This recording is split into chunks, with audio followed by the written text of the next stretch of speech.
Esse é o videocast Lado B, meu nome é Marco Lisboa. Hoje eu tenho o prazer de entrevistar Joana Monteiro.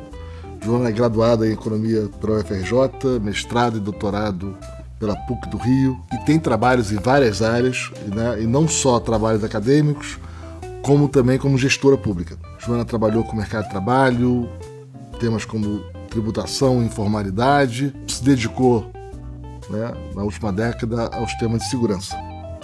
Não só nos estudos acadêmicos, mas também como gestora pública. E é um pouco essa história que a gente vai começar aqui. Mas, Joana, eu queria começar com os seus primeiros trabalhos, né, sobre informalidade, que foi o Simples. Né, e que os resultados são surpreendentes. Quer dizer, tem a introdução do Simples, e aí você usa uma técnica que na época era meio nova aqui no Brasil, né, de estimação. E qual é o impacto do Simples? Afinal de contas, o Simples teve impacto positivo ou não? Você fala, bom, depende. Para um certo conjunto de setores teve um impacto positivo, para outros, nenhum. Conta um pouco desse resultado e de como é que você fez. Esse estudo foi feito quando eu estava no mestrado, na PUC, né? Eu estava era o início da literatura de avaliação de impacto. Então, eu me lembro que foi orientada pelo Juliano Assunção. O Juliano tinha acabado de chegar na PUC. Eu começava a ler sobre um tema e falava, isso é chato, isso é chato, isso é chato. Até que um dia eu virei para ele e falei assim, olha, tem aqui uma pesquisa que é a Economia Informal Urbana, que era uma pesquisa do IBGE que entrevistava microempreendedores. E aí o Juliano perguntou, tem alguma legislação, alguma coisa que afetou esse conjunto de pessoas? Eu falei, tem um Simples. Aí ele falou, vamos ver o efeito do Simples ainda sobre a formalidade desses microempresários. O grande desafio de entender informalidade é a gente observar o informal, né, numa base de dados. Os principais estudos de mercado de trabalho no Brasil são feitos com a RAIS, que é a Relação Anual de Informações Sociais do Ministério do Trabalho, mas a gente só vê os trabalhadores formais e informais. A ESINF, que é uma pesquisa que o IBGE só fez 2 vezes, é uma rara oportunidade que, a partir da PNAD, você entrevista pessoas que disseram que eram microempreendedores e pequenos empreendedores com até 5 empregados. E aí a ESINF pergunta se você tem CNPJ, se você tem licença, se você contribui para o INSS. Então, a gente tem dimensões de informalidade. E aí a gente usa isso para ver as firmas que foram criadas antes e após a introdução da lei e compara os setores que eram elegíveis e não elegíveis, né? Que aí é o método diferenças e diferenças, estava começando na época. Hoje é um método superado. Não diga superado. Superado não, mas não tão robusto, né, hoje. Mas na época trazia uma evidência muito mais forte do que apenas um estudo de comparação antes e depois, né? Mas o que a gente explora é que, na época, o Simples era muito mais restrito. Você tinha, basicamente, o que podia entrar no Simples era comércio, transporte, construção civil, pequena manufatura. Isso. E alguns serviços específicos, mas ficava de fora. Profissionais liberais, que hoje podem entrar, todas as questões de atividades imobiliárias e financeiras. Então, esse é o grupo de controle, que não é um grupo de controle 100% parecido, né? Mas o que importa era que tivesse a mesma tendência. Mas, basicamente, a gente encontra que o efeito do Simples, ele tem, principalmente para microempresas do setor de comércio, a gente vê um aumento de formalização, mas a gente não vê tanto para os outros setores. E o argumento que a gente faz é que, na verdade, o Simples está diminuindo um dos custos, ele está diminuindo o custo de ser formal, né? E a gente sempre fala na discussão de informalidade, tem quanto custa para se tornar formal, que é toda a regularização, mas para estar na formalidade, que é quanto você vai pagar de imposto. E o que a gente argumenta é que nos outros setores você tem outras barreiras de informalidade que às vezes são muito fortes. Por exemplo, o setor de transporte, você tem toda a regulação do município, que é o que determina se vai ter uma licença ou não. O setor de construção civil, por exemplo, a grande questão é a tributação sobre mão de obra, né? Não sobre a folha. Então, a gente usa isso para argumentar o porquê que seria mais forte pelo setor de comércio. A gente pegou, né, esse processo de sofisticação da análise empírica. Né? Tem que ter grupos de controle com as suas técnicas. Diferenças foi uma técnica importante, muito importante, né? Que é útil até hoje. Hoje a gente mas usa tem até muito hoje. mais. A gente vai aprendendo sobre as cautelas que tem que ter para poder analisar dados. Esse outro aspecto, que é, olha, tem que tomar muito cuidado com a intervenção pública, porque ela pode ter resultados bons, mas às vezes está com o diagnóstico errado, às vezes o problema está em outro lugar. Então o Simples funcionou, pode ter funcionado para a formalização de alguns setores, mas não para outros. Para outros, não. E aí tem um terceiro problema, que é uma vez que você cria a distorção, a carona vem, né? Porque o que entrou de gente no Simples depois disso, que não tem né, ter nenhum dos objetivos da política, né, é simplesmente pagar menos imposto, né, é impressionante. Né? Eu acho que tem uma discussão que é importante pegar esse caso dessa avaliação, porque eu sempre falo em aula, né, que a gente é um conjunto de avaliações que vai nos dar uma análise de se um programa, um tipo de política faz sentido ou não. E, tipicamente, cada avaliação de impacto ela vai falar sobre um conjunto muito específico. Esse a gente está olhando sobre microempresas, que era uma parcela pequenininha. Depois a gente faz uma análise para um texto que saiu em português, descrevendo os efeitos da política, que a gente faz uma conta ali para ter uma ideia do que é o custo o benefício em termos de aumento de formalização e o custo. O problema é que o custo de uma política de renúncia fiscal ele é brutal, né? Porque você não está só mexendo, você está abrindo mão de receita tributária, não só de quem variou na margem, mas de todo mundo que estava no sistema. Por mais que você tenha um impacto de formalidade, a relação custo-benefício está longe de ser satisfatória. Sim. E ela tem, você fala muito isso, né? Que o Brasil virou o país da meia entrada. Eu acho que ela vira um sistema de exceção, e eu acho que a gente sempre tem esses puxadinhos, né? E ele vai gerando acomodações para você não querer reformar o resto do sistema, né? E aí todo esforço político é para você entrar dentro do grupo e não para mexer no outro. Isso. Lá no Rio tem uma coisa que é a Operação Presente, que é o modelo de policiamento que todo mundo adora. E aí eu uma vez estava falando até com... As pessoas sempre me perguntam, mas por que você não gosta? Aí a única vez que eu consegui explicar para economistas qual era o problema, eu fiz a analogia, ela é igual Simples. A gente tem um sistema distorcido de policiamento, aí você cria ali que ele funciona melhor que a média, só que você ter aquilo faz com que todo mundo queira estar ali, e não discutir o resto. Isso. Até a Folha de São Paulo fez uma matéria do dia sobre um trabalho muito bacana do Sérgio Golbetti, né, que está estudando tributação há muito tempo e contribui imensamente no debate, mostrando a quantidade de gente com renda incrivelmente alta do Simples, que paga muito menos imposto, né, do que um operário. Isso para não falar do lucro presumido, que também beneficia profissionais liberais. Então você tem aí empresas de profissionais liberais, né, que faturam 20, 30, 40, 50 milhões de reais por ano, que vão pagar 15% de imposto de renda. Né? Você vai criando essas distorções. Agora, indo no outro ponto, você também começou fazendo trabalho sobre mercado de trabalho. Tem um sobre os neném. Todo mundo fala muito sobre isso, né? É o jovem que nem estuda nem trabalha. E aí, que perfil é esse? O que acontece aí? Esse trabalho, na verdade, eu já estava na FGV, no IBRE, e aí todo mundo tinha um grupo de mercado de trabalho, falava muito do neném. Eu falei, deixa eu pegar a PNAD e olhar o que é esse neném. Eu falo que foi o meu primeiro choque de comunicação, que eu queria falar uma coisa e a comunicação pública saiu numa direção completamente oposta. Foi um desastre. Mas, porque basicamente o que eu definiria, o que é o neném, é o conjunto dos outros. Ele é tratado como uma coisa gigantesca. O jornal hoje fica só falando em números absolutos no neném, mas ele é o conjunto do outros. O que é o neném? Ele tem 2 grupos principais. Você tem um conjunto de mulheres que foram mães muito cedo, gigantesco, assim. A grande parcela das mulheres é porque elas largaram os estudos e não estão trabalhando, porque elas estão fazendo trabalho doméstico. E você tem um subgrupo, que nem pelo que eu me lembro aqui, mas posso estar enganada, é algo como 20% do total do neném, que é aquele jovem homem que de fato desengajou na escola, não está ali tentando avançar, não conseguiu, largou e não tem um mínimo de qualificação para ir para o mercado de trabalho, e aí ele vai ficar completamente à toa. Né? Eu diria que são problemas sociais e de intervenção pública completamente diferentes, e que a gente meio que trata muito todo mundo, e ainda tem um jovem de classe mais alta que não está estudando por outros motivos, né? Esse segundo que é o jovem pobre.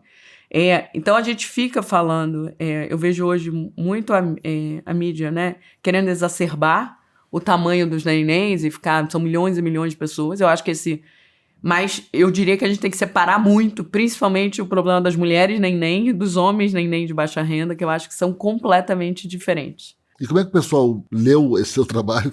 Foi muito engraçado, porque eu fiz toda uma análise que eram valores percentuais, mostrando, né, do total da população, da PEA, quantos por cento estava nisso.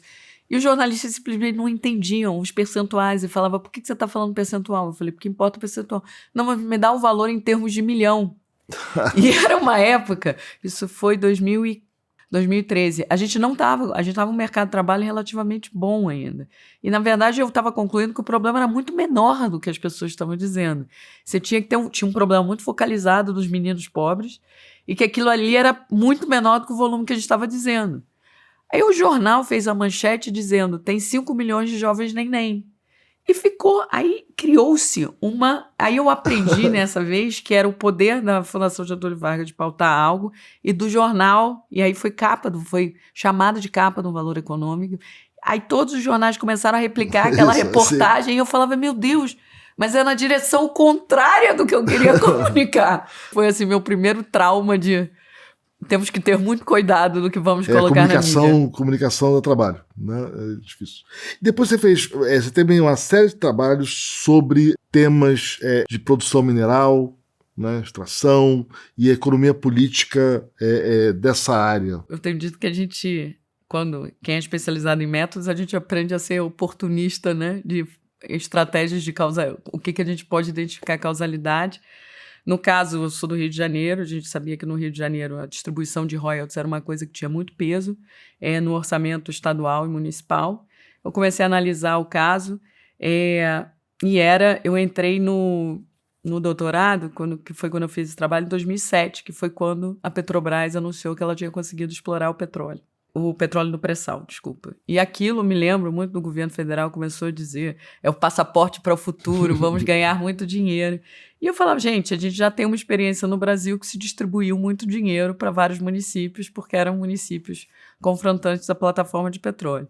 Aí eu fui olhar a regra de distribuição, era uma regra completamente exógena, como a gente chama, né? Que se você está em frente a um poço de petróleo, de acordo com uma regra... Traça umas retas, né? Umas linhas. Umas linhas náuticas.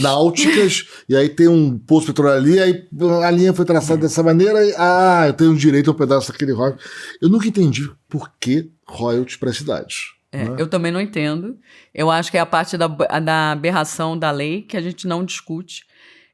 Então, resumindo isso tudo, na verdade, você tem um que a gente chama, né, de experimento natural, onde você tem uma regra quase aleatória que gera que alguns municípios vizinhos, alguns recebam muito dinheiro e outros não. Então, a gente calcula e, paralelo a isso, você teve um aumento muito forte dessa transferência de receita, porque vinculou ao dólar, o barril de petróleo explodiu, aumentou a produção. Então, você realmente teve um choque de transferência para certos municípios e a gente vê os efeitos disso tanto sobre como o município usou isso, a gente pega todos os indicadores possíveis de saúde, educação, melhora de infraestrutura urbana para ver se houve alguma melhora nos municípios, não houve nenhuma relativa. Então, a ideia aqui é que nem medicina, né? Quer dizer, eu quero testar se uma droga funciona, eu pego sorteio um grupo de pessoas, outras são parecidas, né? Um recebe um placebo, quer dizer, algo que não tem impacto, outro recebe a droga e eu vejo se dá diferença. Vocês pegaram, tem vários municípios, tem uma regra meio, sei lá de onde saiu, a criatividade da burocracia às vezes é impressionante, e aí tem municípios vizinhos, aí um tem direito ao royalties de petróleo e outro não. Uhum. Será que o que recebeu royalties de petróleo, bastante dinheiro, por uma sorte da vida e uma burocracia meio atrapalhada, tá melhor do que os outros? E o resultado é que... Não. E tem, a gente na medicina, né, e a gente consegue fazer isso em redes sociais também, o experimento é que a gente deliberadamente escolhe sortear. No caso do experimento natural, foi uma regra que não pensaram com o intuito de ser aleatória, mas na prática ela é exógena a decisões locais do município, não é um prefeito que influencia. Então isso gera um teste. E o que a gente faz todo mundo recebe alguma quantidade de royalties, mas tem uns que recebem um absurdo. Então a gente precisa ver que quem passou a receber mais é quem tem que ter melhorado mais. E neste caso específico é muito importante ter essa comparação com quem recebe pouco, porque é importante, nos anos 2000 o Brasil melhorou muito em indicadores sociais, né? Melhorou muito os indicadores de educação, muito de saúde, etc. Então, para a gente associar alguma melhora do royalty, a melhora desses municípios que receberam tem que ser superior ao dos que não receberam. E, na verdade, a gente vê que está todo mundo melhorando de formas muito análogas. Uma coisa não discutida, então, assim, esse dinheiro foi um desperdício gigantesco, segue sendo, ele é um choque financeiro para municípios terrível. Hoje, isso eram principalmente os municípios do norte fluminense e sul do Espírito Santo. Agora moveu por causa da produção do petróleo, e agora os novos ricos são Niterói, Maricá e Saquarema, no Rio de Janeiro. A gente está falando de 1 bilhão de transferência, de mais de 1 bi para um município ano. É uma loucura. Isso é um choque, é ruim. E sem impacto na qualidade de vida da população. Os que estão novos, eles estão melhorzinhos usando esses 3 novos, mas é muito dinheiro e esse dinheiro vai acabar, né? É finito. Então, você vai aumentando máquina pública, é uma realidade artificial. E o problema maior é quando foi no meados dos anos 2010, puxou-se no Brasil uma discussão sobre redefinição de royalties e que queriam aplicar para a regra de royalties a regra do minério, né? E que o Estado, se eu não me engano, recebe mais dinheiro do que os municípios. Na verdade, acabou que vários estados começaram a querer ganhar dinheiro do petróleo também, e aí o Rio se posicionou muito forte, mas não entrou na discussão quanto que os municípios iam parar de receber. Ficou uma discussão de cada estado querendo uma fatia, mas a loucura, na época que a gente fez esse estudo, 40% do total de royalties é pago a município. Há um subconjunto, a gente está falando assim de 230 municípios da costa, 30 municípios milionários. E eu me lembro de ver a discussão política e ninguém tocava no assunto município, que é muito louco. Do universo de país que tem mais de 5 mil municípios, né? Então alguns são privilegiados com muito dinheiro, nos beneficiados originalmente, quando você olha o que aconteceu deles em comparação com os que não receberam, que estão ali na mesma região, nada aconteceu. Recentemente deslocou-se a produção para outros lugares, olha, está um pouquinho melhor agora, mas a conversa não anda. Em vez de ser e você tocou num ponto muito importante, que você não pode usar receita temporária para criar despesa permanente. Você tem a experiência muito bem sucedida na Noruega, se a receita temporária, e petróleo é uma receita temporária, né? Você põe o recurso num fundo e você gasta o retorno do fundo. Você não gasta o fundo, né? Porque um dia isso vai valer menos, tem choques. Aí o preço do petróleo sobe, você ganha mais dinheiro, aí você contrata mais gente. Né? A população não melhora muito de vida, mas tudo bem. Aí o preço do petróleo cai e você tem menos dinheiro. Como é que eu faço para pagar a conta? Aí vai a Brasília pedir ajuda. E olha um exemplo da armadilha que isso cria. Tem um município muito pequeno no Rio de Janeiro, que é Quissamã. Mesmo quem mora no Rio não sabe que município é esse. Ele tinha o maior valor de royalties per capita do Brasil. Aí, passados-se anos, passou-se o boom. Uma vez eu tive uma conversa com a prefeita que ela estava reclamando que a receita tinha despencado a metade. Aí eu olhei os números e falei, mas a sua receita per capita ainda é 3 vezes o valor, se eu não me engano, do FPM, do Fundo de Participação dos Municípios. Eu falei, você ainda ganha muito dinheiro. Aí ela olhou para mim e falou assim, jura? Aí eu falei, sim, ainda é relativamente muito dinheiro, mas para ela falou assim, eu não consigo pagar mais conta. Por quê? Expandiu de tal forma, eu tenho uma estrutura de custo que não cabe no orçamento. É isso aí. Essa é a tragédia brasileira. Tem uma receita temporária, você aumenta o gasto permanente, a receita temporária, aí ela cai, e aí você não tem como pagar as contas, e aí você fica inadimplente com o governo, com as dívidas lá, ou vai ter que pedir nova ajuda, ou um auxílio do judiciário para falar, olha, eu fiz bobagem, mas quebra meu galho aí, vai. Deixa o outro pagar a minha conta. Agora, como é que entrou a questão da segurança do crime na sua pesquisa? Então, na verdade, você entrou por uma questão muito particular, pessoal. Eu cresci num bairro no Rio de Janeiro. Minha casa, a casa da família, era muito próxima à entrada de uma favela do Rio, que nos anos 90 tinha muito tiroteio. Que favela era? É o Morro do Turano, no Rio Comprido. E eu via, assim, que aquilo ali, a minha casa era a 100 metros da entrada. Eu sabia que aquela área era uma área segregada, que a gente, né, que todo mundo tinha medo de ir, tinha uma pessoa armada na entrada, então não era puro preconceito, né, era uma questão muito objetiva pelo qual a gente não ia, mas vivendo ali eu sabia que mesmo tendo aquele processo, a gente tinha picos de violência quando havia um conflito, seja entre as facções brigando, seja porque a polícia fazia uma incursão. E do meu ponto de vista do moradora, era totalmente imprevisível quando aquele conflito ia acontecer. Se ele ia acontecer numa quarta, numa sexta, tipicamente era à noite, mas já era uma coisa que você não podia prever e você não sabia quanto tempo durava também. Podia ser todo dia, podia ser um dia, não acontecer mais, podia ser 2 minutos, podia durar meia hora. E eu falei, isso é de novo um choque na vida das pessoas. Eu acho que isso aqui tem um efeito adicional, que é o efeito do conflito mesmo, da disputa de território no Rio. Eu falei, quero estimar o efeito disso para mostrar as consequências da violência que vão... Porque você tem 2 tipos, né? Você tem um efeito dessa violência de grupos armados, da presença do grupo, e você tem da violência gerada por eles. Então, eu queria medir isso. E aí a gente foi ver o efeito disso sobre escolas, porque é uma coisa que a gente tem muita capilaridade, e o Rio de Janeiro é uma oportunidade para estudar isso, porque você tinha muita variação intra-cidade, então você tem várias coisas controladas, e a gente queria fazer esse teste, fiz esse trabalho com o Rudy Rocha durante o nosso doutorado, que era ver se a violência, ela por si só, ela está criando um problema adicional, né? Porque a grande discussão as pessoas muitas vezes, principalmente as pessoas da esquerda, elas não querem falar, não é que a violência tem um problema por si só, ela é a pobreza e a desigualdade que gera violência, então a gente precisa resolver o problema da pobreza e da desigualdade. E ali o que a gente está mostrando que, na verdade, mesmo controlando comparando áreas que são igualmente pobres, se você compara as que estão mais expostas a conflitos num ano, alunos de escolas que estão mais expostos a conflitos num ano, com anos que eles não tiveram, essas crianças estão aprendendo muito menos na escola. E a gente mostra que isso se dá também... provavelmente tem 2 grandes canais para isso. Um é canal psicológico, né? De tá todo mundo estressado. Imagina você estar numa sala de aula e começa a estourar um tiroteio. Você tem que ir pro corredor se proteger. Não só na aula, as escolas são próximas das casas das pessoas. Então as pessoas passaram a noite ouvindo tiroteio. Tem que ir para a aula como se nada tivesse acontecido. Aquilo gera um estresse enorme. O estresse a gente não consegue medir. Mas gera também uma disrupção da rotina escolar enorme. As escolas têm maior probabilidade de ser fechada, você tem mais rotatividade de diretor, você tem mais professores em licença médica, você tem menos professores graduados, aquilo acaba sendo a primeira entrada dos professores. Então, isso mostra, na verdade, que a violência por si só está adicionando a armadilha de pobreza, né?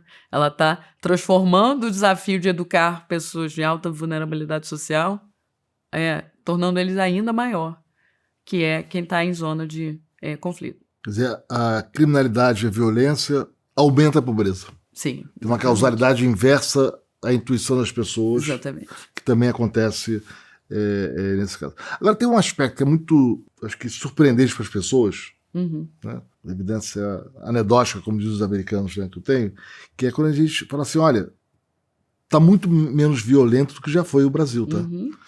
A violência no Rio de Janeiro, nos anos 90, você tinha uma taxa de homicídio por 100 mil habitantes, passou de 70 por 100 mil. Se levar em conta que o homicídio geral é um fenômeno de homem jovem, né? E o Rio já era uma cidade velha em relação ao resto do país, o número é muito pior, né? Eu lembro na época que a gente fez uma estimativa, eu fiz com a Mônica Viegas uma estimativa dos anos de vida perdidos, né? Dado que você morreu aos 20 anos, qual era a expectativa de vida que você tinha, quantos anos você perdeu de vida, qual foi a causa. No Rio de Janeiro, naquele período, a principal causa de anos de vida perdida não era câncer, não era coração, era homicídio. Esse número se reduziu significativamente. E São Paulo hoje, por exemplo, tem números de homicídios, o Rio ainda é mais violento, mas não são... O que aconteceu? Como é que foi essa queda tão impressionante do homicídio, apesar da percepção das pessoas que a violência aumentou? Na verdade, a gente tem um efeito composição, assim, se olhar a trajetória. Importante dizer que mortes violentas é o único indicador que a gente consegue olhar para trás no Brasil, porque vem da área de saúde, justamente. Mas você olha, a série começa em 1980, ela é de crescimento dos anos 80, crescimento dos anos 90, estabilidade nos anos 2000 e depois uma explosão no final de 2000 e no início de 2010 e depois começa a cair fortemente em 2018. Quando você olha isso, você tem um efeito composição que é o seguinte, São Paulo começa a cair muito em 2003, 2004, aí depois o Rio vem em seguida, então o Sudeste cai muito e o Norte e o Nordeste explode. Então a composição desses dois parece que a gente está estável. E aí, depois, agora, nos anos recentes, o Norte e o Nordeste começa a cair e o Sudeste continua caindo. Se a gente olha o Brasil de 2010 a 2022, nesse período de 12 anos, a nossa taxa de homicídios caiu 12%. 11 pontos percentuais vem do Sudeste. Você vê o peso que é. Neste ponto, assim, a gente não consegue fazer estimativa super identificada, né? Mas sugere que a demografia está com peso importante. Mas principalmente para o Sudeste. Mas a gente tem um outro fator que é o seguinte, grande parte eu gosto de pensar no fenômeno de homicídio como você tem os homicídios por disputas interpessoais e por disputas entre grupos criminais, né? todas as cidades locais que têm muitos homicídios, tipicamente esse volume está vindo de grupos, de disputas entre grupos. As variações são pegas todos entre eles. O item pessoal é a briga familiar, os amigos bêbados no bar, né? A briga de trânsito. Que é, em geral, o homicídio em país normal. Exatamente, o homicídio em país desenvolvido. É isso, né? É coisa pessoal, é briga marido-mulher, alguém reage, os São amigos. as disputas individuais. Disputas individuais. Bom, esse é um número. Tem um outro número de homicídio, que é o principal número de homicídio, né? No caso do Brasil, e que quando o número é grande, em geral é isso, que é briga de gangue. Exatamente. A gente não sabe a composição. Eu já fiz várias iniciativas tentando qualificar. Eu diria que minha aposta é 2/3 pelo menos é briga de gangue. Então, este fenômeno em São Paulo caiu muito, né? O Rio de Janeiro cai muito, a princípio por causa da UPP, depois ele segue caindo e a gente, num período recente, ele segue caindo, a gente não entende muito bem por quê. No Nordeste ele explode justamente pela expansão das facções no Norte e Nordeste, mas teve uma acomodação. Uma das coisas que eu tenho falado muito recentemente é que a gente também se acostuma. O homicídio é o principal indicador da segurança, deve ser, porque é quando a gente perde a vida, mas a gente se acostumou muito a entendê-lo como proxy da presença do grupo. Mas a gente tem que entendê-lo como proxy da disputa entre grupos. Isso. Ele não é um indicador... E aqui o maior exemplo disso é São Paulo. Você tem um grupo muito forte e que o indicador de homicídio não vai estar refletindo a presença desse grupo, o poder desse grupo e etc. E uma das coisas que eu tenho já é diferente no Nordeste. Mesma coisa no Rio, né? Você tem... os grupos estão lá, seguem muito fortes, esse indicador caiu, não quer dizer que os grupos se enfraqueceram. E você tem um processo também que quanto mais sofisticado fica o grupo, mais poderoso, ele pode também ter um processo muito que a gente chamaria em inglês de target killing, né? Que é um homicídio mais direcionado, que é o que, por exemplo, a contravenção do Rio faz. Eles se matam muito, mas eles matam direcionado, ele vai na pessoa específica e isso gera o dano social disso é muito menor, né? Mas é muito importante que, assim, do termo de política de segurança pública, o primeiro objetivo que a gente tem que deve ser diminuir essa violência armada. Mas a gente agora, cada vez mais na América Latina, a gente tem um segundo desafio, que é quase um trade-off, na minha opinião, que é você tem casos onde você diminuiu muito a violência, aquele grupo perde a atenção pública, e isso permite ele crescer muito economicamente. Só que se você começa a bater muito no grupo, né? Você gera instabilidade, você muda o tabuleiro de quem domina e aquilo também vai gerar violência. Então, você tem um trade-off de verdade entre mais violência e poder econômico dos grupos. Tem esse tema. Quer dizer, o dado mais confiável que a gente tem associado à violência é o homicídio, né, que é o dado está no sistema de informações da mortalidade do Ministério da Saúde. Né, a gente não tem bons indicadores de violência geral. Acho que só São Paulo tem uma pesquisa de fiscalização a cada 5 anos. Feita pelo INSPER, né, para a cidade. Você está dizendo o seguinte, olha, homicídio é a violência, mas isso não significa que a criminalidade seja maior ou menor. O homicídio pode estar alto porque vários grupos estão brigando entre si. O homicídio pode estar baixo porque um grupo ganhou a guerra e só ele manda. O crime está bem alto, até maior, porque não tem mais a disputa, e o homicídio está baixo. Né? E a gente tem poucos instrumentos para medir bem, sim, de fato, como está a criminalidade. E tem, assim, alguns estudos, não só... As pessoas usam muito esse exemplo, no monopólio criminal e etc., mas, assim, você tem estudos para o México, já mostrando, o México tem muitos grupos, né? Então, assim, tem estudos que conseguem mostrar que você mede quantos grupos estão presentes no município. A gente fez esse trabalho para o Rio também, que mostra que no México, quanto mais grupos no município, mais violento é o município. No Rio também, quanto mais grupos estão num bairro, mais violento é o bairro. Então, o número de grupos importa, mas também é possível casos onde você tenha vários grupos e eles estão por momentos, tem ali pacificados, né? Que tipicamente costuma ser um equilíbrio instável, mas que você consegue mesmo em casos... O Ceará, por exemplo, já viu isso e passa períodos de alta violência, baixa violência, muito por como o tabuleiro dos grupos está arrumado. 5 famílias de Nova York, né? Exatamente. Quando estoura uma guerra, exatamente, aí depois parava, né? Até que houve mudança ali nos anos... E eu falo que a forma dos governos lidarem com isso é bastante infantil, né? Porque eu falo, o homicídio é o caso clássico que quando sobe, os governos dizem que o problema são os grupos e quando cai, eles atribuem, olha o que eu fiz que está incrível. Verdade. Não, isso é. Dependendo da direção.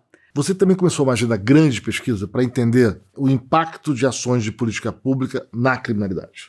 Um desses trabalhos foi com as câmeras. Né? E aí, a câmera funciona? Ou ela atrapalha o policial a cumprir o seu trabalho? Ou isso é mito? Eu vou explicar um pouquinho o contexto como é qual eu fui fazer esse trabalho, né? Nós economistas, quem trabalha com microaplicada e de avaliação de impacto, quero entender o que funciona. Esse é o mundo, se a gente compara as áreas de governo, a área de governo que a gente tem entre saúde, educação, segurança e assistência, a área de governo disparado que a gente menos entende, tem políticas avaliadas, é a área de segurança. O principal motivo é porque a gente não tem dados e o segundo motivo é porque a gente tem programas pouco desenhados. No caso da câmera, ela é um raro caso que ela sofreu muita avaliação, inclusive no exterior, né? Já tem revisão sistemática disso. Nos Estados Unidos foi implementada muitas vezes com experimento aleatorizado controlado. E aí o que aconteceu quando a Polícia de São Paulo anunciou que ia implementar, eu falei com o Leandro Piquet, eu falei, vamos perguntar para a polícia se eles não topam fazer uma avaliação de impacto. A Polícia de São Paulo foi muito receptiva na época, né? Na figura do Coronel Cabanas, que era o líder desse projeto dentro da polícia. A Polícia Militar de São Paulo é uma coisa meio diferente do Brasil, né? Tem um nível de profissionalismo, de preocupação, de avaliação, de gestão que eu não conheço outro exemplo no Brasil. Ela é muito diferenciada. As pessoas elogiam muito as polícias do Sul também, né? Principalmente de Santa Catarina. Pouco do Sul. Eu conheço a do Rio de Janeiro. Entre essas duas é um contraste brutal. E foi muito impressionante a receptividade do Coronel Cabanas. Ele falou, eu quero, sei o que é avaliação, já li experimento aleatorizado controlado. Uau! E quero fazer o nosso, porque eu quero entender de fato se está certo, e eu quero entender, e a gente precisa gerar evidência latino-americana sobre isso. Aí a gente ficou lá, é um processo burocrático sem fim, para fazer um acordo de cooperação, para ter acesso aos dados e etc. Foram 1 ano e meio fazendo, mas assim, a gente acabou, na verdade, grande parte do trabalho fazendo com dado público. E a gente, basicamente, o que a gente faz foi um programa faseado, né? Então ele foi muito bem planejado, foi estudado por 5 anos. Sempre faço questão de dizer, foi uma iniciativa da Polícia Militar de São Paulo e não da Secretaria de Segurança, não do governo, do governador. O governador Dória teve mérito, porque ele deu o orçamento para fazer, né? Ele bancou, mas foi uma proposta da Polícia Militar. E eles fizeram todo um planejamento de vamos começar nesse conjunto de batalhões, 6 meses depois a gente vai para esse outro, 6 meses depois a gente vai para esse outro. Então isso permite a gente fazer, né, uma análise de implementação faseada, uma análise de evento, que a gente está buscando ver se, a partir do momento do uso da câmera, os batalhões, as áreas de companhia que passam a usar a câmera são as que apresentaram maior redução. Então, tem de indicadores. Tem um certo conjunto que recebeu a câmera, tem um certo conjunto que não. Né? Exatamente. E aí você usa um com variáveis de controle, grupos de controle para o outro e vê. Fez diferença? A diferença de diferenças, mas o que é interessante é que foi 3 vezes. Né? Então você empilha 3 vezes o resultado. Isso. Então isso é muito mais robusto, que eu preciso ver que nas 3 vezes, a partir do momento que usa a câmera, é quando começa a cair. Que é comparando com o que era antes, os 2 grupos como era antes, os 2 grupos então, depois. Então, basicamente, você está buscando uma inflexão do dado, né? Tem que ter uma inflexão a partir do momento que começa a usar maior do que quem não está usando ainda. Aí, os 2 primeiros indicadores que a gente olha é morte decorrente de intervenção policial e lesão decorrente de intervenção policial, a queda é de 50%. É um negócio... Quem trabalha com avaliação de impacto sabe o que significa... O número é astronômico. Encontrar 50% numa avaliação de impacto é muito alto. Ações de lesão policial. Registradas. E mortes. 50%. 50%. Agora... E aí tem toda a crítica. A polícia... Isso é porque a polícia parou de se esforçar, parou de trabalhar. Aí o que a gente faz para ver isso? Né? Isso a gente usa indicadores de atividade policial, que é prisões, apreensões de arma de fogo, não tem nenhum efeito. E olha também indicador de roubo. Você acredita que a polícia faz diferença para reduzir crime, se ela parar de trabalhar, o crime deveria estar aumentando nos locais que receberam mais câmera. Te olha, não tem efeito nenhum também. Letalidade policial cai 50%, inclusive mortes. As ações continuam tão eficazes quanto. Então é mito que cai a letalidade porque a polícia trabalha menos. Não, a polícia continua trabalhando igualzinho. Aqui em São Paulo, a gente não tem evidência disso. Importante fazer 3 clarificações. A Polícia de São Paulo recentemente começou a argumentar muito assim, a gente tem aqui a nossa evidência de que a polícia parou de trabalhar. E aí vem com um monte de análise antes e depois, pegando áreas específicas, e eu falei, é por isso que a gente precisa também, é importante que avaliações de impacto sejam feitas por agentes externos, não comprometidos com a polícia. Mas isso no Brasil está acostumado. Isso não é acostumado. A outra coisa importante dizer é que isso é o efeito em São Paulo. São Paulo implementou as câmeras com muito rigor, com protocolos muito claros de uso, de visualização da câmera. Tinha processos muito claros de um sargento por unidade tinha que olhar as imagens todo mês, que você gera um processo muito claro de supervisão, de aumento de supervisão. Foi feito um experimento aleatorizado controlado para Santa Catarina também, que mostra resultados muito positivos. Um outro estado que implementou isso é o Rio de Janeiro, que implementa de uma forma totalmente diferente, que veio uma decisão do STF mandando implementar, devido à alta letalidade no Rio.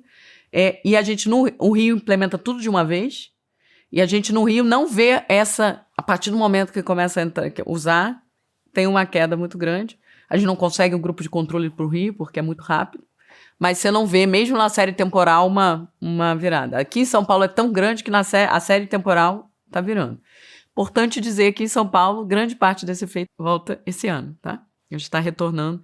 Embora as câmeras sigam em uso, você está vendo o processo, os números subirem de novo. E uma outra coisa que é importante dizer é que eu estava vendo hoje, vindo para cá, inclusive, uma reportagem que Santa Catarina anunciou o fim do uso das câmeras. E um policial faz um comentário que ele acha que contribuiu para o fim do uso das câmeras o fato que os especialistas, os analistas, colocaram muito o uso das câmeras como algo para reduzir o uso excessivo da força. E que, na verdade, ela foi pensada como um mecanismo de transparência e de geração de uso de evidências. E não é porque a gente acha que é isso é o que a gente consegue medir. Eu adoraria medir o que foi o efeito das câmeras sobre produção de provas, né? Se isso melhorou o acesso no sistema de justiça. Mas isso exige dados ainda mais complicados de obter, que não são públicos. Então, não é porque a gente acha que é só isso. Isso é meio o óbvio que está medindo e que a gente tem acesso público para estar medindo. Tem muita coisa importante aí que você está falando. Quer dizer, em primeiro lugar, né, não é só botar câmera ou não ter câmera. É todo o protocolo, né, e processo, e cuidado, e acompanhamento e controle associado até a câmera. Uhum. Né? E que São Paulo fez isso com muito rigor. Uhum. Segundo lugar, para avaliar impacto, não é simplesmente pegar meia dúzia de estatísticas e falar tem que ter grupos de controle, tem que ter processo de implementação, senão é retórica vazia. Terceiro, você reduz a letalidade policial, a morte de gente, e não reduz o combate ao crime pela evidência que tem. Agora, o quarto ponto é muito preocupante, é a falta de dado na área de segurança e crime. Uhum. Quer dizer, é tudo palpite, experiência anedótica. Né? Você não consegue ter nenhum boletim de ocorrência uniforme para o Brasil. Você não coleta dado. Né? Você não sabe como é que se dá a investigação. Você não sabe como é que se dá o processo de coleta de provas. Né? É tudo à base... Olha, a minha experiência... Né? Na base da minha experiência, a humanidade durante séculos fazia sangria. Exatamente. Mesmo que a pessoa tivesse tido um infarte, botava sangria. Minha experiência é que sangria é ótima. Né? O que a gente matou de gente com tratamento supostamente médico, porque as pessoas agiam com base na experiência, é inacreditável. A gente é tão incompetente assim no combate à violência no Brasil? Engraçado que você está falando da sangria. 3 semanas atrás, conversava com meu marido, ele deu exatamente o exemplo da sangria, porque ele falou, é a melhor analogia de operação policial, de uso militar da polícia, né? Da polícia para essas operações, etc., é a sangria. Porque ela literalmente está matando. Isso. E sangrando as pessoas. Isso. A gente não tem nenhuma evidência de que ela dá certo e a gente segue fazendo, porque é a única coisa que a gente conhece. É a única intervenção que a gente conhece.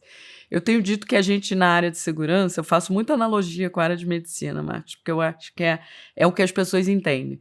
Quando a gente discute saúde, a gente não discute saúde. A gente discute o câncer, a gripe, o Covid, a dor ortopédica, várias doenças, e a gente tem muita clareza que cada doença dessa exige protocolos médicos completamente diferentes, existe combinação de remédio, vacina, prevenção completamente distinta. A área de segurança, a gente faz assim, o problema é segurança. Segurança o quê? Que crime é esse que dói no Brasil? Né? A gente tem um crime patrimonial violento, que é ser assaltado na rua, na sua casa. Né? A gente tem as mortes violentas. A gente tem os grupos criminais organizados, que é o nosso câncer. A gente tem um problema de violência doméstica e violência de gênero brutal. A gente tem um problema de violência policial no Brasil. Cada uma dessas coisas exige intervenções completamente diferentes. Mas a gente não consegue discutir o assunto assim. A gente discute o assunto da seguinte forma. Qualquer problema que dá, no momento da crise, o que a gente faz? A gente usa a polícia militar.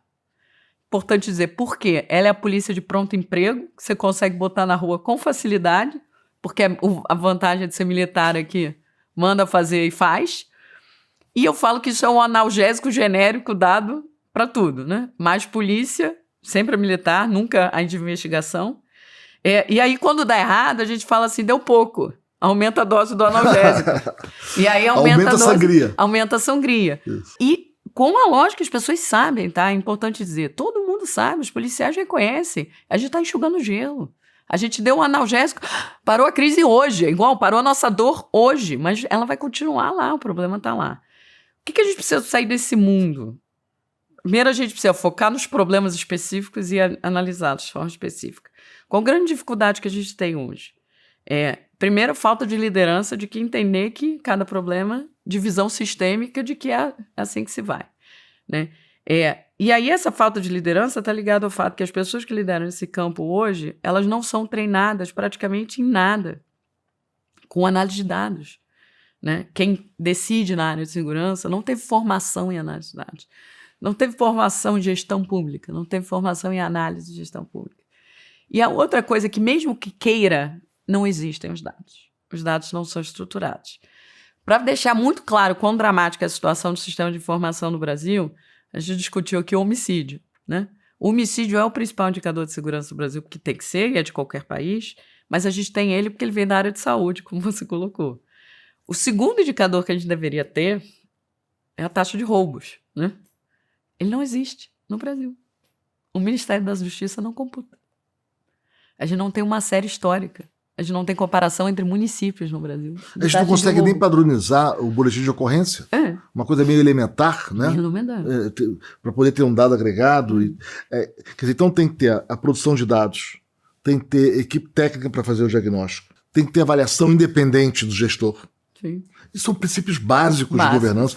E na implementação de uma política tem que ter protocolos muito bem desenhados, senão dá o fracasso que acontece em boa parte do país. Sim. Eu sempre, quando começo a falar essas coisas, as pessoas falam para mim, nossa, mas situação terrível, eu estou sendo aqui muito pessimista. Eu falo, gente, mas assim, a gente não chegou nesse buraco à toa, a gente não fez nada direito ainda. Eu acho que é muito preciso dizer isso na área de segurança. E a gente no Brasil, eu sei que hoje politicamente está muito mais difícil, a gente está num mundo polarizado e etc.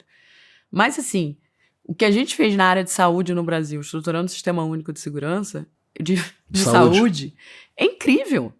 Nos anos 90 e nos anos 2000, são melhores contínuos de redesenho de rede, onde você pega todo um sistema que era em volta do hospital e cria toda uma estrutura de atenção primária incrível. Você redesenha toda a oferta tem o programa de saúde Atendimento à Família. A Saúde do Brasil é a área de política pública que os nossos indicadores estão bem na comparação com o resto do mundo. E que Educação é um fracasso, segurança a gente é um desastre. Educação a gente é ruim com todo mundo. Né? Segurança tem alguns parecidos com a gente na América Latina, como o México. Sim. Né? Mas a gente está muito mal. Muito mal. Não, e a área de saúde, o que ela fez? Ela fez algo que é exatamente o que a gente precisa fazer. É sair de um sistema reativo, que é todo mundo fica doente, vai para o hospital, e aí você fica discutindo como melhorar o hospital, onde, na verdade, a discussão tem que ser como você previne a doença e não deixa a doença aumentar para menos gente parar no hospital. Para a polícia, que também é uma estrutura toda reativa. O que isso quer dizer? A estrutura dela toda está em volta do 190, que é a nossa emergência. Para o crime acontecer, eu preciso da polícia lá, e a discussão é como eu chego mais rápido no lugar. Onde a gente tem muita evidência do exterior que isso faz muito pouca diferença. Você tem que fazer uma estrutura onde você analisa o dado para entender os padrões, pensar em alocação de policiamento baseado em aonde o dado diz que são os grandes focos, algo muito focalizado. Tem um pesquisador da Universidade de Cambridge que fala do Triple T, que é o Testing, Tracking e Targeting. Na verdade, o Targeting é absolutamente crucial, como em qualquer política pública, né? O que acontece é que as pessoas acham que a gente pode ser assaltado em qualquer lugar. Todo mundo está sujeito. Sim. Mas o crime é absurdamente concentrado no espaço. Esse é um ponto fundamental, né, que tem trabalhos lá fora e tem seus trabalhos aqui. O crime é localizado, tem região do crime. Né? E os números variam imensamente numa cidade, você andando 1 quilômetro, 2, ali tem muito crime, aqui não tem. Não só pela questão da logística e inteligência do crime, que tem, né? Rota de fuga, você conhece, a base está ali, né? E a rede que se forma ao redor. Quer dizer, o crime é localizado, a ação tem que ser focalizada. Na verdade, toda a literatura de crime também, ela muda muito. Nos anos 70, ela era muito focada em entender o indivíduo, né? E o criminoso, e a trajetória criminal. E não a rede por trás do crime. E a partir dos anos 80, quando começa a surgir muitos dados georreferenciados e os softwares de georreferenciamento, as pessoas começam a poder fazer análises e ver, isso foi descoberto, e a gente está falando de centenas de estudos que mostram que o crime é hiperconcentrado.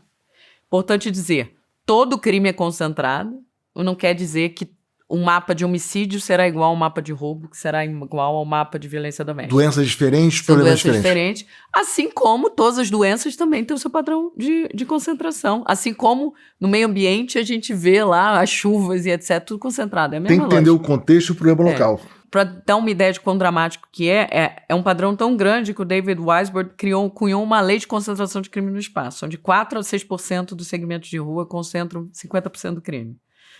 4 a 6% dos espaços de rua concentram 50% do volume. Dos crimes. Isso pegando qualquer crime, mesmo roubo, que é o crime que tem mais. A gente validou isso para 7 cidades do Rio de Janeiro, para outras 6 cidades do Brasil. Todas têm grau de concentração ou dentro dessa regra ou ainda maior. Quer dizer o quê? Que é tipo 3% das ruas tem 50% do roubo. As pessoas, tipicamente, quando eu comecei a falar isso no Rio, era muito engraçado a reação das pessoas. Todo policial sabe que tem a mancha criminal. O que as pessoas tipicamente não sabem é quão dramática ela é, quão pesada ela é, de concentração, e acredita-se muito que ela migra o tempo todo. O migra o tempo todo, eu aprendi que ele está baseado no fato de que as pessoas estão vendo recortes de dados muito pequenos. Então, se você olha só o crime desse dia, ele foi um aqui, um aqui, um aqui. Aí no dia seguinte foi um aqui, outro aqui, outro aqui. Você precisa deixar acumular para ver que esse lugar vai se repetir, esse lugar vai se repetir. Quando você deixa acumular, você vê muito claramente que tem esse processo. Para a gente conseguir fazer isso, a gente precisa de análise georreferenciada de crime. Que no Brasil, a gente avançou muito nesse critério, mas ainda é um desafio. Eu, quando trabalhei no governo do estado, o meu principal projeto foi todo mundo tem que ser capaz de consumir mapa georreferenciado de crime. É isso. Assim, 1 ano para fazer isso acontecer. Aconteceu. Acho que ajudou muito, melhorou muito. A gente hoje tem alguns estados que conseguiram fazer análise criminal, mas os estados não franqueiam aos municípios, por exemplo, o acesso ao dado único de referenciado, que seria fundamental. Mas eu quero dar um exemplo que acabou de acontecer comigo, que mostra exatamente o que a gente está fazendo. Eu estava vindo para cá, e aí o motorista do Uber, eu estava no celular, ele entrou numa parte aqui no centro, ele virou para mim e falou assim, é melhor a senhora não ficar no celular agora. E eu estava dentro de um carro fechado. Aí eu falei, mas por quê? Aí ele falou assim, não, porque aqui o pessoal quebra o vidro e rouba o celular. Aí eu falei, é quando fica engarrafado? Aí ele falou assim, mas hoje não... Aí eu olho, é uma via, é um ninho que tem 5 vias. Então, na verdade, é muito fácil você fugir ali, né, do processo. Aí ele falou, não, mas hoje não tem nada, porque a polícia tá aqui. Aí ele falou... Aí ele mostrou, a polícia tá baseado ali, tem um ali na frente e tem outro lá. Aí tá tranquilo. O problema é que isso é só em época de eleição, daqui a pouco eles vão sair daqui e não vai ter mais. Essa é exatamente a lógica. O motorista sabia me dizer exatamente o segmento onde o crime ia ocorrer. Não é o centro da cidade. E a polícia também sabe. E ela precisa estar ali todo dia. Nesses locais hiper concentrados e hiper vantajosos para o crime, a polícia vai ter que estar ali todo dia. O que significa que ela não vai estar em todos os lugares o tempo todo. E é uma outra coisa que se fala, e essa, na verdade, isso é o que se chama de policiamento baseado em ponto quente, ou em mancha criminal, e que as pessoas entendem isso, as polícias sabem disso, mas elas não acreditam na sua efetividade porque ela acha que ela vai botar ali e ele vai para a rua do lado. Só que a rua do lado não tem tanta oportunidade quanto ali. Ali tem um contexto que faz, principalmente no crime de rua, falando, né? Então, e como eles, quando olham o dado, estão olhando muito do ontem, etc., fica gerando essa mudança. E tem alguns pontos que a polícia acha que são tão dramáticos, assim, são tão difíceis, que ela fala, esse aí eu não consigo, deixa ele. E é o contrário, ela fala assim, não, o teu volume tá ali, se você não conseguir resolver esse volume ali, você não vai baixar o seu indicador. Eu vou resolver o problema fácil, o difícil eu não vou.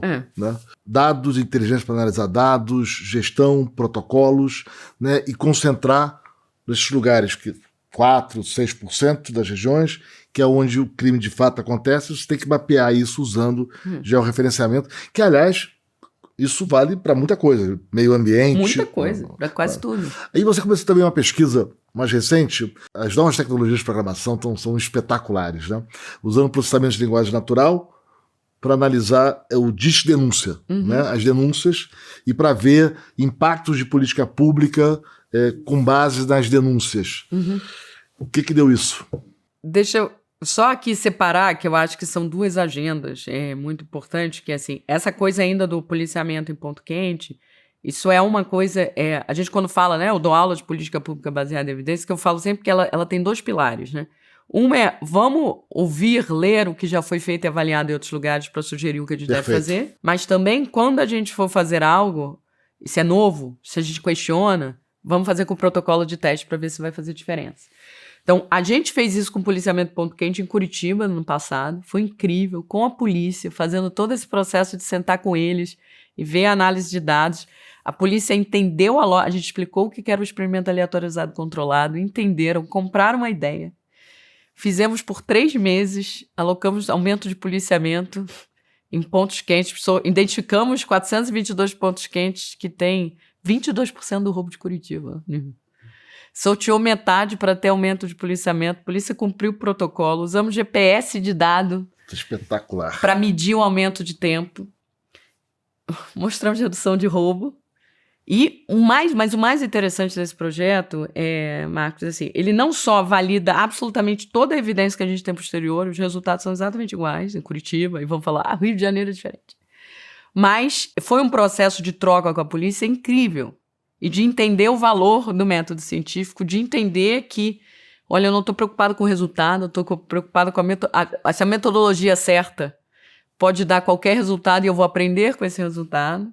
A ponto que quando eles terminaram, eles falaram assim, agora eu quero ajuda com outra... Primeiro eu quero ajuda para disseminar isso para os outros lugares, para os outros batalhões.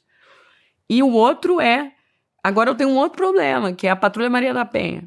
Né, que é uma coisa que a Patrulha Maria da Penha é o atendimento da polícia para vítimas de violência doméstica. Violência doméstica é um negócio gigante, tem muito. E o problema é que a polícia tem um conjunto pequenininho de patrulhas. Então eu tenho que priorizar. Priorizar como? Quem tem mais risco. O que é ter mais risco? Eu enxergo quem tem mais risco? Eu não enxergo, né? E aí tem todo um processo de análise de dados, como fazer isso, a gente está fazendo isso com eles. Mas fazer esse processo de troca é muito interessante. Isso é uma agenda, assim como das câmaras corporais, de entender as práticas policiais, entender como a polícia pode funcionar melhor e etc. Uma agenda que se perdeu no Brasil, e que a gente não tem isso. Primeiro que a polícia não tem esse treinamento, não tem treinamento de análise de dados, mas segundo, eu acho muito que a gente se perdeu no Brasil na discussão de que o problema de violência é um problema de tráfico de drogas, né? E aí a gente fica nessa fixação de a guerra às drogas, tem que acabar com a droga e etc. E a polícia acha que o seu indicador de resultado é aprender drogas, prender gente, etc. E isso gerou um processo de brutalização da polícia no Brasil e de desprofissionalização, onde você não estuda policiamento, como alocar melhor policial na rua, né?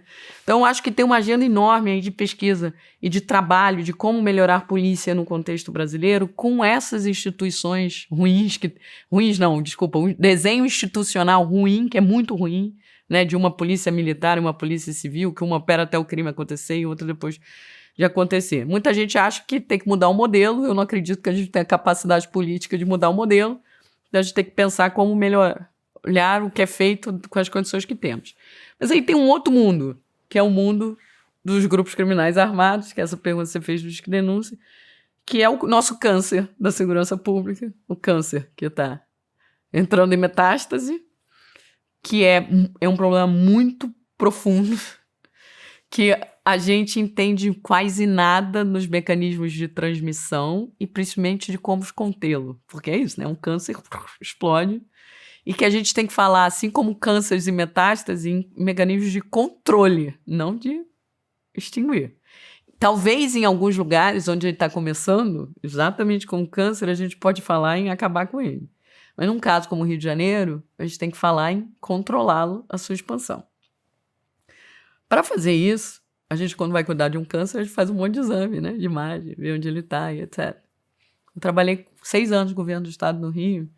A gente não tem dados no Rio de Janeiro, que é o problema que desde os anos 80, que veja esse problema ao longo do tempo, em termos geográficos, né? As polícias e as áreas de inteligência, elas monitoram aonde as facções estão e os grupos, principalmente num contexto de um começar a brigar com o outro, eu preciso saber, a inteligência está muito ligada nessa coisa, ao conflito do momento, né, e onde vai estourar e etc., mas não tem a análise do fenômeno do entendimento.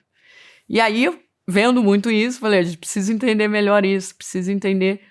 E aí a única forma que tem de fazer isso no Rio é pelo Disque Denúncia, porque é a única base de dados histórica, né? E que tem 2 vantagens. Ela é histórica e ela capta uma dimensão do fenômeno que um registro criminal não vai pegar, né? Se eu tenho um tiroteio, não necessariamente isso vira um registro. Se eu tenho casos de extorsão, as pessoas não vão denunciar. Se eu tenho uma pessoa armada andando na rua, não vão denunciar. Então, o Disque Denúncia, ele capta muito isso, ele é muito forte no Rio, eu sei que tem Disque Denúncia em São Paulo, mas aparentemente ele não é tão forte. Forte, o que eu digo? As pessoas ligam, tem muito volume de denúncia. Então, a gente precisa ter ideia, entre 2008 e 2019, que é o período que a gente analisa, tem 420 mil denúncias que mencionam o tráfico de drogas e milícia no Rio. E aí a gente fez um processo ao longo do tempo que era, eu quero usar isso, eu quero medir. Eu queria, como economista, criar um painel de dados num nível geográfico mais básico possível, para aquilo ser a base de avaliar tanto consequência como medir efeito de política pública. Foi muito mais difícil do que a gente imaginava.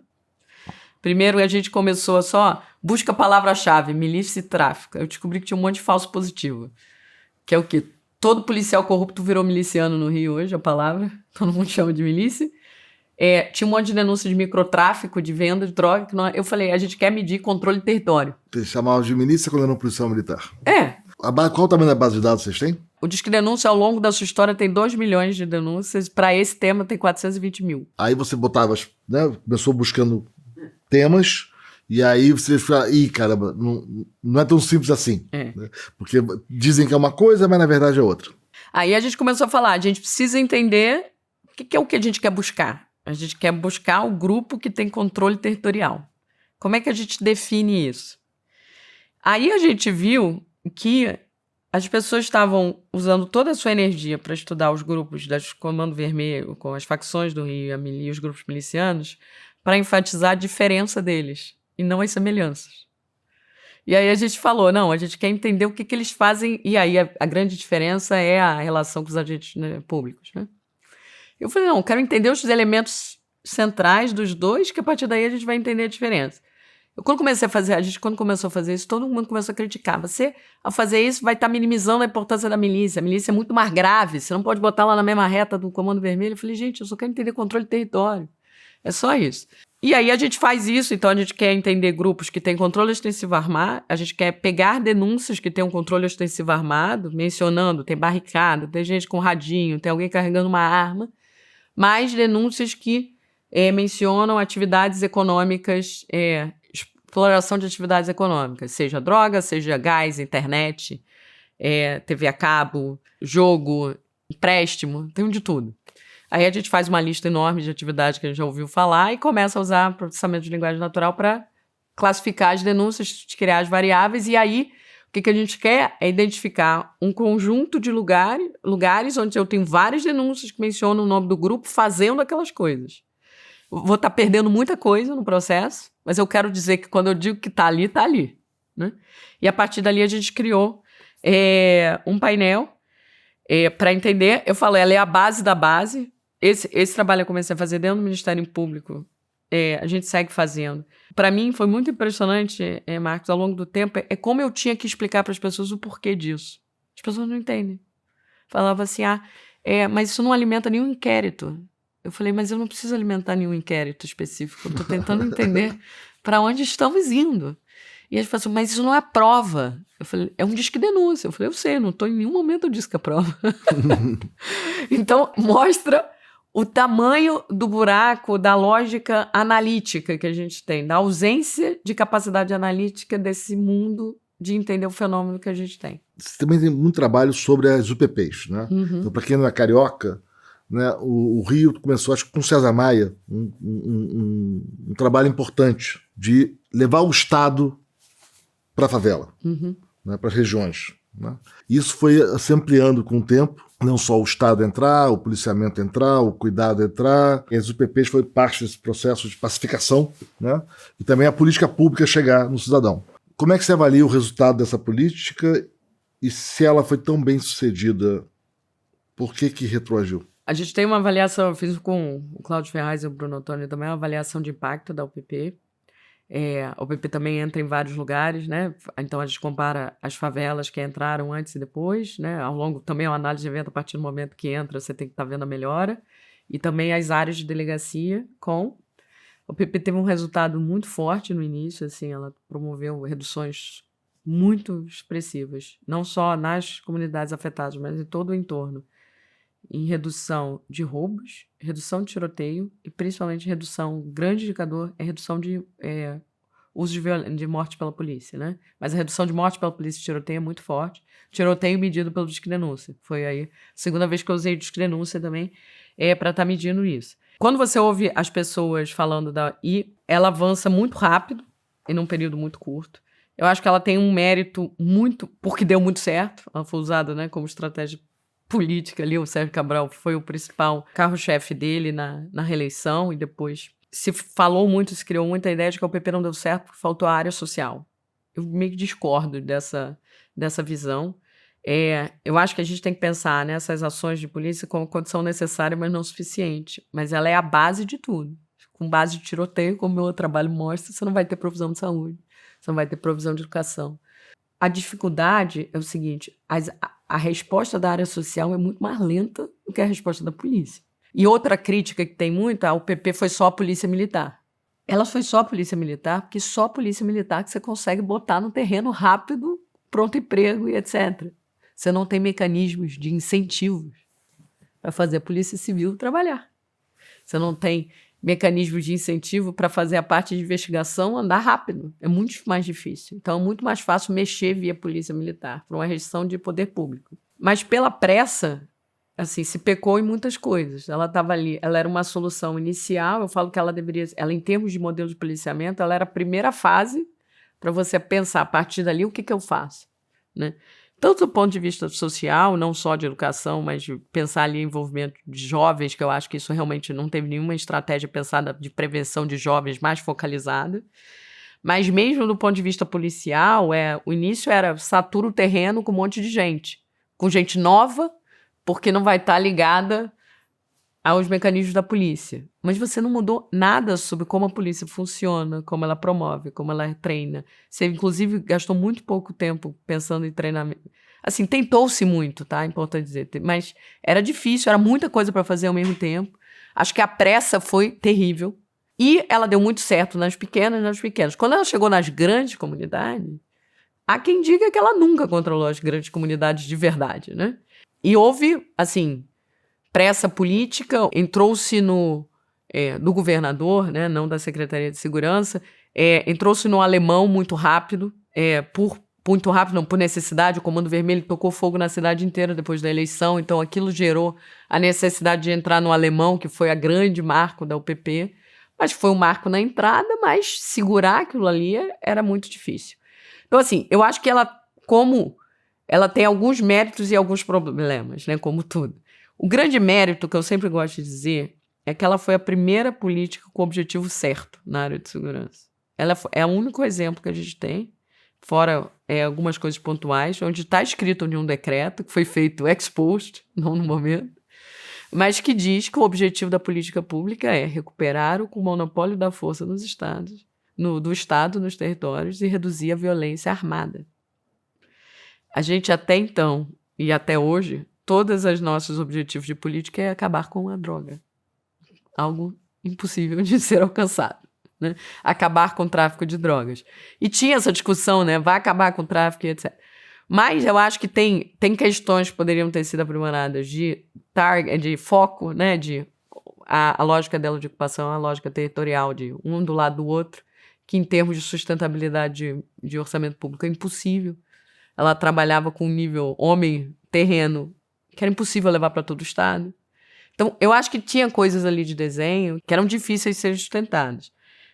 Falar isso pode parecer uma crítica aos meus ex-chefes, né? Eu trabalhei com as pessoas que desenharam a UPP, e não é, eles fizeram o melhor que estava na frente deles. Mas é um problema absurdamente complexo, com uma pressa política enorme e com uma limitação de atores muito grande. Porque aí, como sempre, porque eu acho que esse é um debate que as pessoas, quem está no mundo de fora criticando a polícia militar, não entende. A gente só usa a polícia militar também nas nossas intervenções porque ela é a mais de fácil emprego, né? Eu gosto sempre de citar o caso do 8 de janeiro, que a gente, né, que teve os protestos e teve no início, né, a polícia militar do DF não estava no terreno, né? Mas uma vez que ficou claro que a polícia veio a ordem do comando dizendo a polícia, o batalhão de choque tem que ir para a rua, a gente teve o batalhão de choque da polícia do DF na rua em 2 horas. Você consegue imaginar qual é a força pública que você consegue fazer isso? Botar milhares de pessoas no terreno. Saiu de casa, gente. As pessoas estavam em casa. Olha a questão das queimadas, né? Olha a enchente no Rio Grande do Sul, em Porto Alegre, a velocidade de reação do poder público, né? E aí os problemas se repetem. Falta de informação, falta de gestão, falta de planejamento, falta de protocolo, que acho que foi parte também dos problemas das UPPs, né? E você usou um pouco de força bruta, uma política com o objetivo correto. Quando era pequena a unidade, funcionou. Não era viável, né, em grandes áreas. Política pública tem que ser bem pensada. Né? E você precisa ter mecanismos de governança para evitar que você falou da pressa política, da superficialidade, da ação torta, acabe entrando. O nosso tempo, acho que está acabando, né? Mas eu não queria terminar sem você contar da sua experiência como gestora pública nessa área. Como é que foi? Então, eu fui parar no governo do estado de uma forma muito inusitada. Eu recebi um convite do Mariano Beltrame, na época, para assumir o Instituto de Segurança Pública, que era o secretário de Segurança. Que era o secretário de Segurança do Rio, que desenhou as UPPs, né, que foi responsável, e até hoje é o principal secretário que o Rio já teve. Existia esse Instituto de Segurança Pública, que era uma autarquia desenhada pelo Luiz Eduardo Soares, em 99, no governo Garotinho, e que transformava registro de ocorrência em estatísticas criminais e fazia divulgação disso. Eles achavam que o Instituto ainda não era usado na sua potencialidade e resolveram chamar uma pessoa externa, que já é uma decisão. Eles queriam uma pessoa 100% técnica, sem conexões, etc. Fui indicada. E aí assumi, com baixíssima expectativa. Eu era uma economista que fazia essas coisas que a gente discutiu, conhecia muito pouco da institucionalidade na área de segurança, mas eu falei, eu sei cuidar de dados. Então, assim, inicialmente, grande parte da minha missão foi reorganizar o Instituto, do tipo de estruturar a base de dados, documentar tudo, criar rotinas, melhorar os processos. E eu cheguei muito com essa coisa, sabendo, policiamento baseado em evidência, policiamento ponto quente é uma das políticas que faz mais certo. As polícias têm acesso aos mapas ou não têm. E aí, cada um fazia o seu, baseado no seu Google Earth. Eu falei, não, isso é algo que o ISP tem que prover. Então, o meu projeto de 1 ano e meio foi criar o software. Na época, estava começando o BI, isso tudo era novo. Então, foi muito criar o ISPGEL, que é uma plataforma de consumo geográfico e gráfico das informações. Acho que foi um grande sucesso, ele segue sendo usado até hoje. As polícias usam ele para dar as suas estatísticas, né? Mas, em paralelo a isso, o Mariano Beltrame, na época, me deu também status de subsecretário, assim. Então, eu participava das reuniões de cúpula com eles. Então, assim, vivi algumas crises no governo, né? E participei de muitas coisas durante 4 anos. Depois ele saiu, pós a UPP, entrou o Roberto Sá. Veio toda a crise fiscal do Rio, que foi considerada uma crise de segurança, mas foi o estado do Rio que quebrou, né? Como a gente sabe. Isso teve um efeito enorme na polícia, os índices dispararam. E aí veio a intervenção militar no Rio. Aí eu trabalhei com os militares até o final de 2018, saindo do governo Witzel. Aí Quando nesse final, o Procurador-Geral do Rio, de Justiça do Rio, que é o chefe do MP estadual, o Eduardo Gussi, me convidou para ir para o MP, que ele tinha construído um centro de pesquisa que também achava... Ministério Público. Do Ministério Público. Que achava que estava sendo mal, também ainda não estava usando da sua potencialidade, e ele tinha vários projetos de dados, né? Ele tinha um centro de inovação, ele tinha toda uma área de geoprocessamento e análise, e o centro de pesquisa ali, a ideia que a gente era criar um centro de evidências para guiar a ação dos promotores. E aí ali a gente ficou mais 2 anos também na gestão dele, do Procurador-Geral, e aí eu saí. Mas foram 2 experiências incríveis para conhecer o setor público por dentro, para ver todas as restrições, não só algumas, poucas são financeiras, mas muito de, assim, de visão do que está fazendo, mas, enfim, tem muitas coisas que poderiam ser ditas. Eu acho que, Joana, vou aqui provocar você, acho que primeiro você tinha que contar essa história, tá? Você tinha que escrever essa história. Em primeiro lugar, quer dizer, é acadêmica que conhece dados, que vai num tema incrivelmente difícil, né? E que entra na política pública, e isso altera, inclusive, os trabalhos que você faz na academia. Esse é o primeiro ponto. O segundo é que é uma academia que não é longe do mundo, não é academia do abstrato, do geral. Né? Tem a percepção de academia no Brasil muito como, não é a tese geral, é a teoria. Gente, se a teoria não serve para resolver o problema na prática, para que serve a teoria? Né? Literatura, tudo bem, bacana, mas se a teoria não é útil na prática, né? Então você é da academia que pega os dados, analisa, tem os modelos, para ajudar a gestão. Segundo, gestão não é trivial, gestão não é vontade, gestão não é intuição. Gestão requer protocolo, requer aprender com a experiência. Conhecer as experiências dos outros países com detalhe. Né? Então, esse entrosamento da gestão mais sofisticada, com protocolos, com conhecimento da área, com a boa academia que ajuda o aprendizado. Né? Eu acho que você tinha que escrever essa história, tanto pela experiência na gestão de segurança, que é um tema muito difícil do Brasil, e que a gente tem muito a avançar, mas também por esse entrelaçamento dessas áreas. Na verdade, explicar esse mundo é muito difícil, como você falou, então a oportunidade de estar aqui é muito boa, mas eu acho que a grande dificuldade hoje que eu tenho, Marcos, é que assim, esse mundo onde a academia se encontra com a gestão, ele é um mundo muito raro no Brasil, né? Eu acho que lá fora a gente ainda tem cada vez mais os centros universitários sendo estimulados, né, a ter cada vez, você fala de impact centers, né, que vão sair da universidade e gerar. Aqui a gente tem um problema que, primeiro, que a nossa pesquisa acadêmica é muito pouco aplicada, né, aos problemas reais, mas eu acho que também eu podia agora estar num momento da minha vida que eu falo assim, vou só fazer pesquisa e publicar paper, que eu acho uma coisa interessante também, é uma coisa que oxigena muito o cérebro, mas eu acho que isso não é suficiente, porque isso não vai mudar nada. Pouquíssimas pessoas leem o que a gente escreve na academia, e eu acho que o processo é um processo muito de aprendizado. E eu acho que hoje o que me motiva e as coisas que eu tenho buscado fazer é identificar gestores públicos, que a gente consiga fazer esse trabalho junto e gerar essa produção de conhecimento e o entendimento do problema em conjunto, porque são eles os que serão responsáveis pela mudança.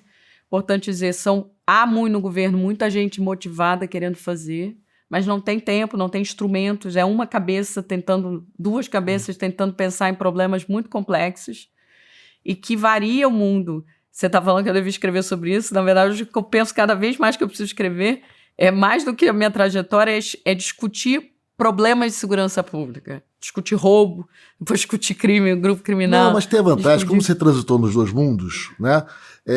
E tem uma coisa curiosa, né? Porque é intuitivo para todos nós que você quer a medicina na fronteira da ciência. Eu quero a melhor medicina. Eu quero a medicina próxima da academia. Né? A gente tem a saúde da USP, que é um espetáculo. Caramba, em várias outras áreas do conhecimento e dos problemas do cotidiano, a gente quer a academia entrelaçada com a gestão. Né? Ela não é distante. Sim. Né? E, no entanto, o que a gente associa à medicina, a gente não associa a outras áreas. Sim. E acaba repetindo velhos erros e agindo com base em preconceitos, intuições equivocadas, políticas fracassadas. Sim. E a vida cotidiana não avança. Sim, é muito difícil. Mas a gente vai avançando aos pouquinhos. Muito obrigado, João. Obrigada.